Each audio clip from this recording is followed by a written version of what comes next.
দেখো বন্ধুরা, আজকে আমার খাওয়ার মেনুতে কী কী আছে। ভাত, ডাল আর আলু ভর্তা, শুকনো লঙ্কা দিয়ে আর পাঁপড় ভাজা। তা চলো খাওয়া শুরু করি।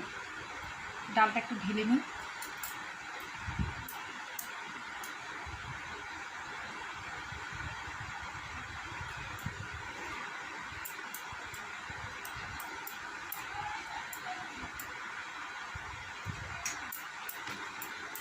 গরম প্রচণ্ড।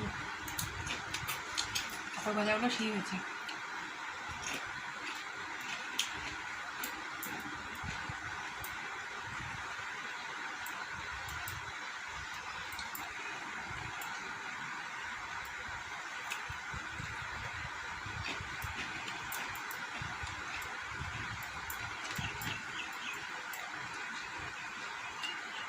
লঙ্কা